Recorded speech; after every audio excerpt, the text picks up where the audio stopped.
Kenapa orang jadi tangguh? Karena dia ngerti filosofinya hidup. Filosofi yang mana? Mulur mungkret, seneng susah, ora iri, ora sombong, ora getun, dan ora kuatir. Kalau kamu punya prinsip ini, hidupmu akan kuat, tatak. Apapun yang terjadi, kamu akan tabah. Nggak usah takut dengan kesusahan. Sesusah apapun orang, pada saatnya akan ganti jadi seneng. Nah, untuk bisa semua tadi, kuncinya apa? Kenalilah dirimu, merui gagasane dhewe. Ketahuilah dirimu. Jadi kayak tadi, tengganglah dirimu, kenali dirimu, kenali perasaanmu. Buang semua yang tidak penting. Buang semat, derajat, keramat, itu semua semu. Pahami keinginanmu, buang semua yang tidak penting, kenali dirimu. Kalau kamu sudah kenal dirimu dan semua atribut yang tidak penting lewat, kamu akan jadi menungso tanpa tenger, kalau bahasanya Surya Mentara. Manusia tanpa ciri.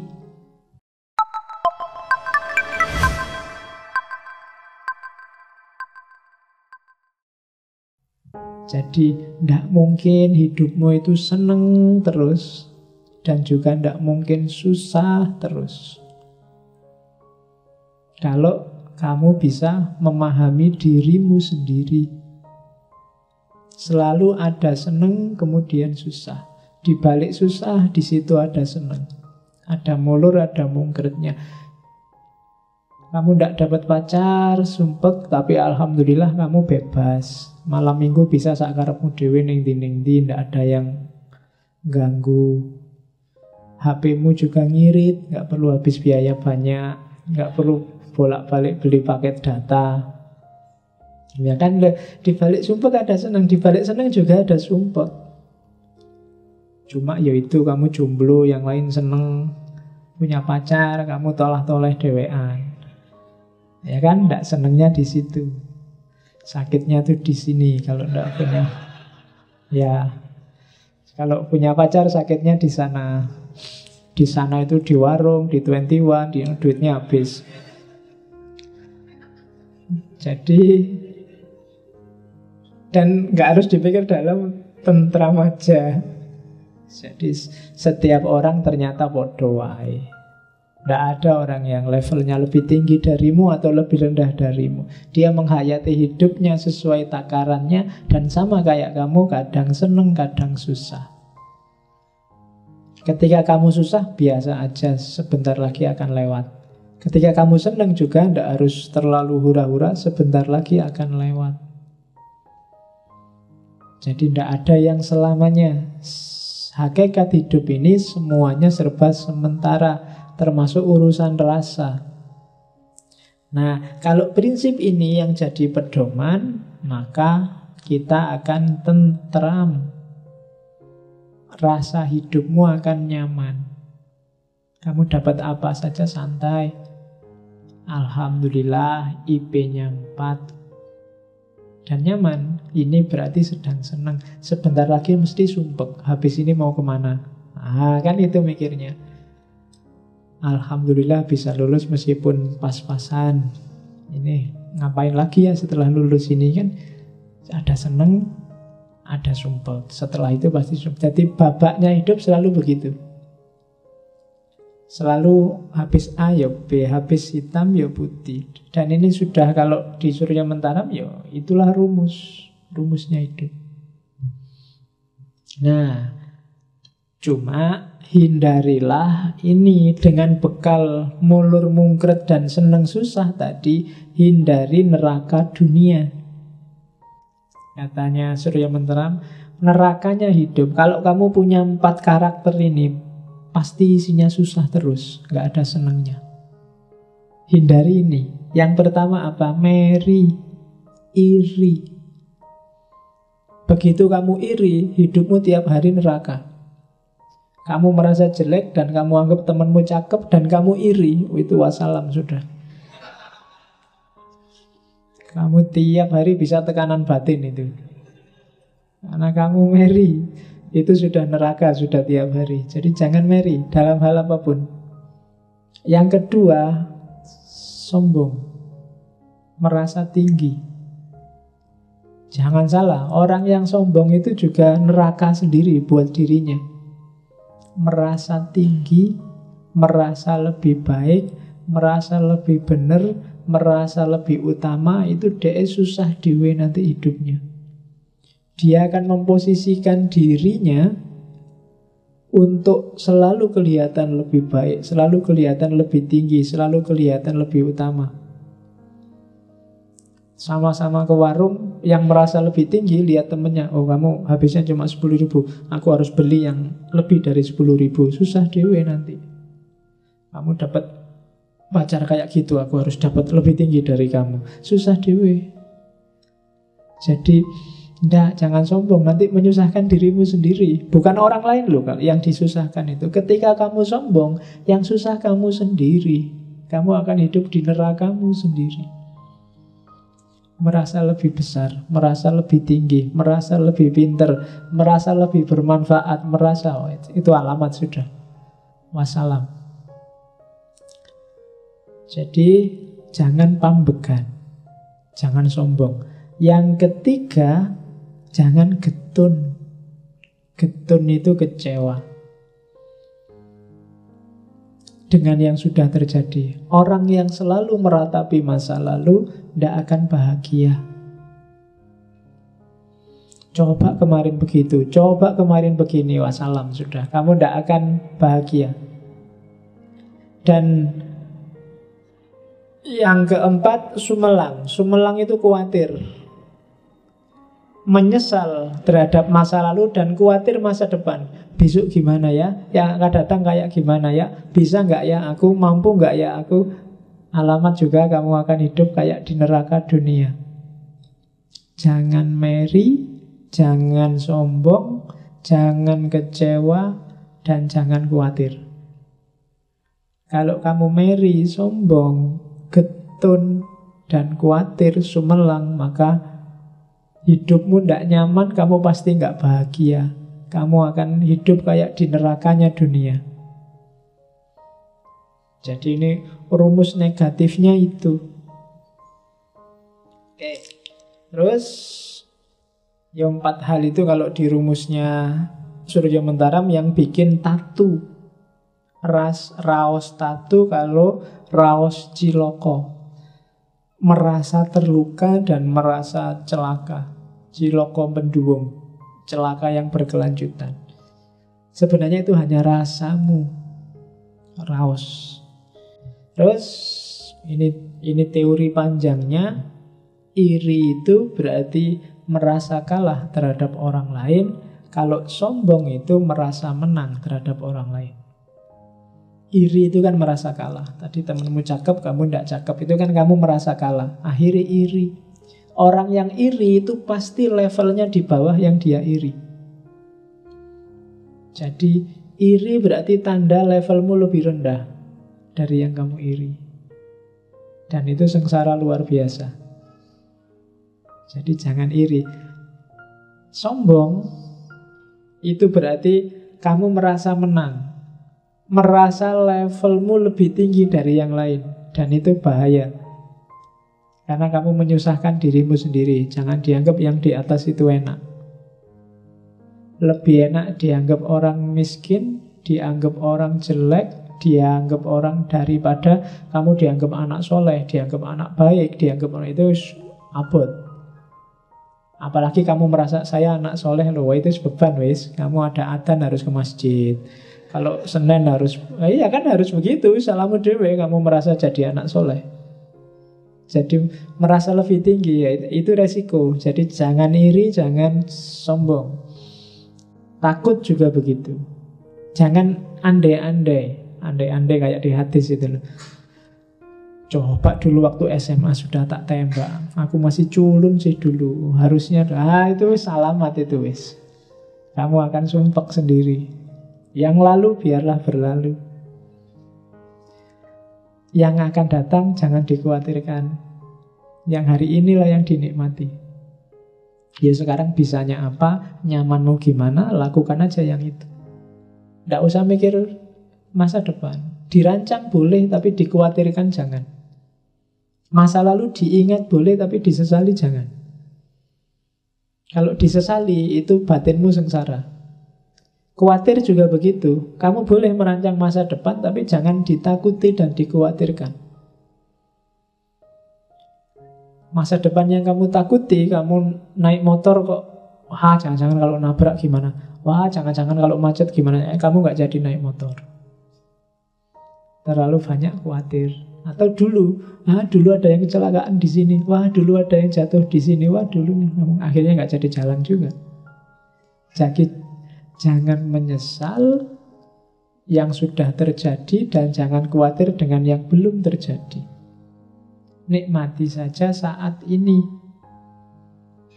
Nggak usah khawatir. Hidup itu memang kadang seneng, kadang susah. Pokoknya nyawanya di situ.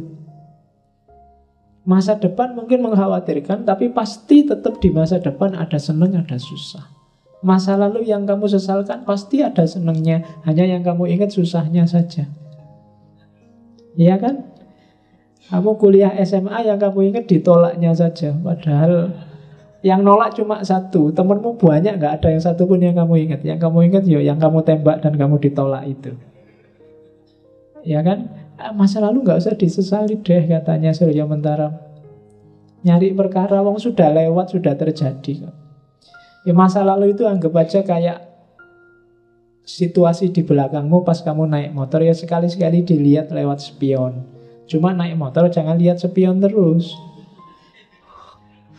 Ya kalau kamu lihat spion terus bahaya malahan kan. Kamu khawatir, lihat belakang terus. Lihatnya ke depan. Cuma jangan khawatir, jangan-jangan di sana ada kecelakaan, jangan-jangan kamu nanti nggak jalan, jangan-jangan ada orang motong depanku, jangan-jangan nggak jalan. Dinikmati aja naik motornya. Nggak harus terlalu khawatir yang di belakang sama yang di depan. Jadi sesal dan khawatir. Kalau kita bebas dari iri dan sombong, dari sesal dan khawatir, maka kita bisa tabah. Bisa tatak, kalau bahasanya Surya Mentara. Tatak itu tangguh. Kenapa orang jadi tangguh? Karena dia ngerti filosofinya hidup. Filosofi yang mana? Mulur mungkret, seneng susah, ora iri, ora sombong, ora getun, dan ora khawatir. Kalau kamu punya prinsip ini, hidupmu akan kuat. Tatak. Apapun yang terjadi, kamu akan tabah. Tidak usah takut dengan kesusahan. Sesusah apapun orang, pada saatnya akan ganti jadi seneng. Seseneng apapun orang, pada saatnya akan ketemu masalah dan jadi susah. Entah masalah besar, entah masalah kecil. Maka solusinya bukan jangan sampai kita susah atau semoga kita seneng terus, tapi solusinya adalah pahami ritme seneng dan susah. Di situ kita bisa tabah. Tabah itu tatak. Tatak itu gak cuma kalau ada kesedihan, pas seneng juga harus tatak. Seneng luar biasa tiba-tiba dapat undian mobil, dapat undian rumah. Nah itu tatak. Kalau tidak kuat tiba-tiba pingsan kamu, alhamdulillah dapat rumah. Tidak dapat rumah, biasa aja, lumayan. Dapat rumahnya seneng, tapi kerepotan selanjutnya mesti datang. Dan itu susah, nyari izinnya lah, bayar pajak lah. Terus yang rumah dijanjikan ternyata disuruh bayar sekian persennya, pajaknya 25% sendiri, rumahnya harganya 1 miliar, 25%-nya berarti bayar 250 juta, golek ning ndi. Kesumbakan baru datang, ya kan? Habis itu tetangga kiri kanan tiba-tiba datang, ayo persenane, ayo sumpek lagi, ya kan? Loh, hidup itu kan selalu begitu. Jadi tabahlah, tataklah, baik dapat senang maupun dapat susah. Nah, untuk bisa semua tadi, kuncinya apa? Kenalilah dirimu, merui gagasane dhewe. Ketahuilah dirimu. Jadi kayak tadi, tengganglah dirimu, kenali dirimu, kenali perasaanmu. Buang semua yang tidak penting. Buang semat, derajat, keramat, itu semua semu. Pahami keinginanmu, buang semua yang tidak penting, kenali dirimu. Kalau kamu sudah kenal dirimu dan semua atribut yang tidak penting lewat, kamu akan jadi menungso tanpa tenger, kalau bahasanya Surya Mentara. Manusia tanpa ciri. Jadi kamu bebas dari semua ikatan yang membelenggumu selama ini, baik ikatan seneng susah maupun ikatan semat, derajat, dan keramat. Nyari harta ya, karena kita butuh hidup, butuh fisik, tapi tidak tertipu dan terjerumus dalam semat. Nyari ilmu, nyari kemuliaan, iya, tapi tidak tergila-gila oleh derajat. Nyari status, nyari pangkat, iya, tapi tidak terpesona oleh keramat. Itu anggap aja baju yang sewaktu-waktu bisa ditanggalkan dan tidak penting. Toh tidak pakai baju kamu bisa hidup asal nggak dilihat orang lain. Iya kan, kalau dilihat orang lain ya jadi problem. Nah, kalau bisa kayak gitu, maka kamu adalah manusia tanpa tenger. Kenapa manusia tanpa tenger? Karena semua tenger yang melekat padamu itu sifatnya artifisial, tidak penting. Namamu kan juga cuma simbol saja.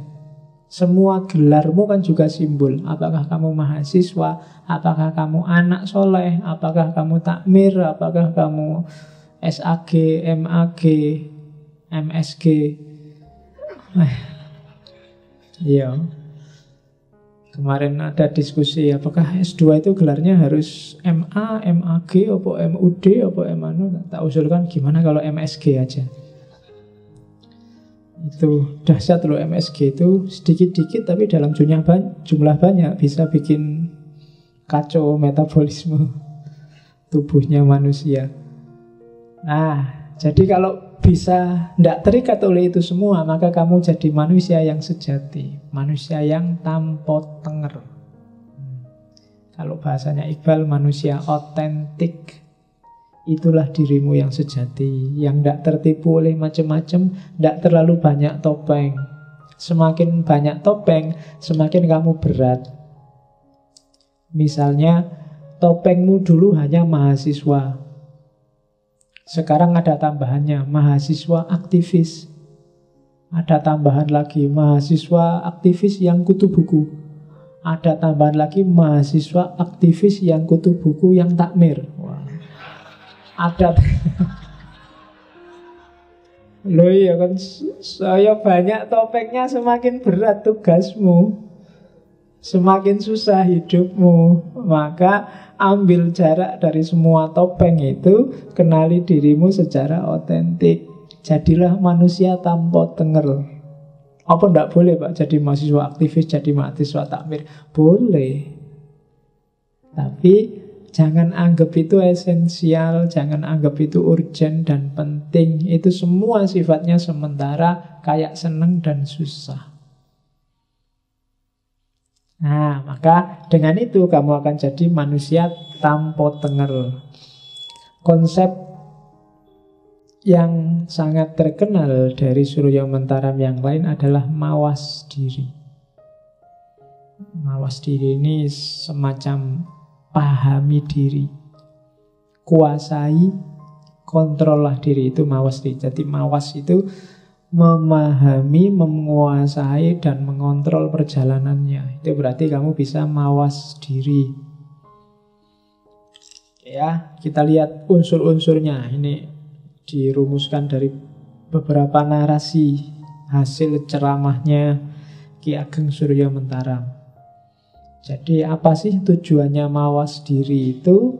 Mawas diri itu tujuannya tahu kelemahan dan kelebihan kita yang semua dijelaskan tadi, dengan target akhirnya untuk jadi manusia tanpa tenger.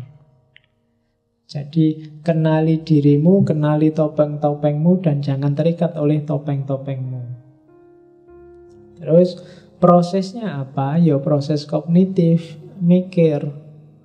Pikirkan semua data yang kamu dapat sepanjang hidupmu. Jadi hampir semua filosof, tidak barat, tidak timur, menganjurkan setiap orang untuk muhasabah, mikir tentang dirinya sendiri. Kalau ini saja tidak dilakukan, ya jangan mimpi jadi filosof. Ketika kalian sudah matok, Pak saya ingin hidup yang reflektif, ya berarti harus ada fase muhasabah dalam hidupmu. Entah formal, entah non-formal. Ya non-formal mungkin sambil malam-malam kamu mikir, sambil nonton sepak bola kamu mikir dirimu, sambil ngapain mikir dirimu. Itu namanya muhasabah. Atau ambil momen khusus, atau syukur-syukur kalau bisa ditulis. Siapa sih dirimu itu menurutmu? Jadi membaca dirimu menurut kamu sendiri.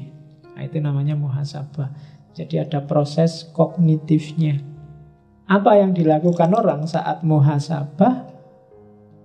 Yang pertama nyawang karep. Nyawang karep itu pahami keinginanmu, hasratmu. Apa saja sih targetmu? Itu nyawang karep. Yang kedua, mandu karep. Setelah kamu pahami keinginanmu, sekarang kontrollah keinginanmu. Jangan dilampiaskan sembarangan, diatur strateginya, diatur mana yang layak dikarepi dan mana yang jangan dikarepi. Yang ketiga, baru membebaskan diri dari karep.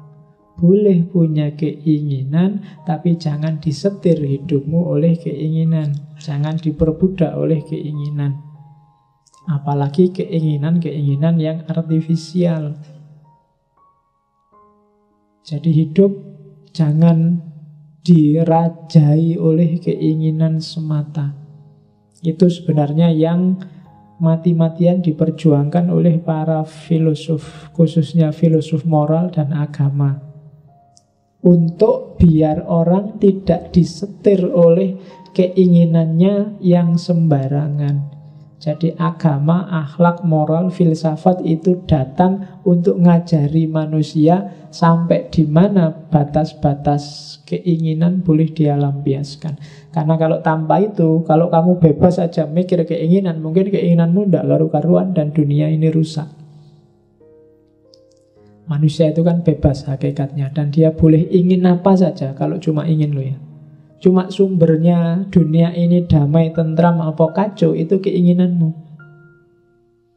Dari keinginan muncul perbuatan. Maka pertama-tama kontrollah keinginan dan jangan diperbudak oleh keinginan.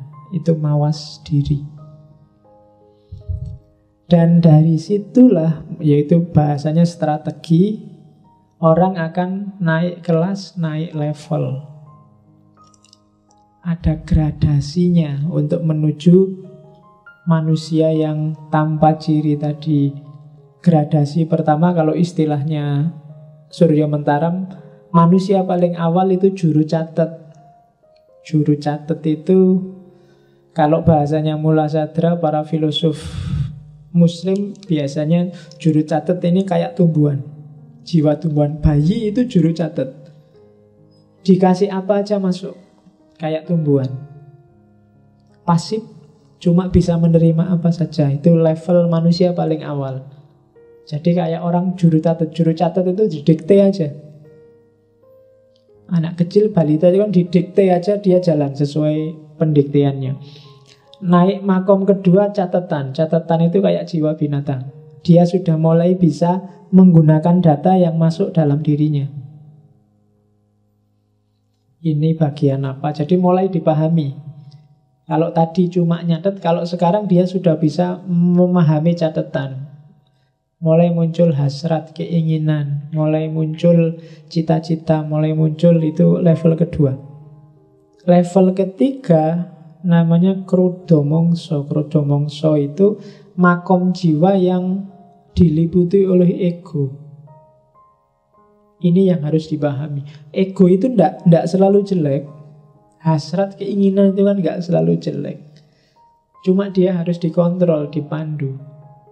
Orang yang tidak bisa ngontrol dan mandu hasrat keinginannya, dan dia disetir terus oleh ini, berarti dia ada di makom krodomongso, makom egoistik. Dan puncaknya ketika dia bisa membebaskan diri dari egoismenya, dia akan jadi manusia tanpa diri. Dari semua topengnya tadi, dia akan ada di puncak kebahagiaan, yaitu manusia yang tanpa identitas, tanpa tenger, tanpa diri. Disitulah kebahagiaan puncak menurut Ki Ageng Suryo Mentara. Oke. Di antara banyak catatannya Suryo Mentara, saya nemu satu teori bagus sebagai penutup. Syaratnya menikah itu, kalau kamu baca, iya, ketoknya lucu, tapi kalau kamu pikir itu dalam loh. Ya kan? Nomor siji, kamu menikah itu harus sama-sama manusianya. Ya kan? Itu penting karena kalau kamu nikah mungkin ya pasti sama manusia, tapi punya nggak dia watak kemanusiaan? Ya kan? Iya, jadi cari yang manusiawi, punya karakter manusia, bukan punya karakter tumbuhan, punya karakter hewan, enggak. Cari yang punya karakter manusia. Ya. Terus yang kedua, cari yang sama-sama hidup. Maksudnya apa? Kalau kamu menikahi orang yang enggak bisa urip, maksudnya enggak punya hidup, enggak punya kehidupan, enggak punya gairah, enggak punya hasrat, enggak punya keinginan, tidak akan nyaman hidupmu. Cari yang masih punya api. Jangan nikah dengan orang yang putus asa, depresi, stres, nggak punya gairah hidup. Itu susah sendiri kamu nanti. Cari yang urip. Yang keempat, lanang karo wadon, cari lawan jenis. Yang feminin, nyarilah yang maskulin. Yang maskulin, nyarilah yang feminin. Loh, ya, itu tidak harus fisik laki-laki perempuan. Ini mungkin ngomongnya karakter. Kalau kamu feminin, laki-laki kadang juga jiwanya feminin. Kalau kamu feminin lembut, dapat istri yang juga feminin lembut, rumah tanggamu anyep. Apa anyep itu? Ya kan, kalau bahasa Cinonya yin dapat yin, itu kacau. Kamu akan tiap hari diem aja, nggak ada ngobrolnya, pokoknya ayo, gitu dok. Loh, ya kan? Atau yang dapat yang itu rame sudah.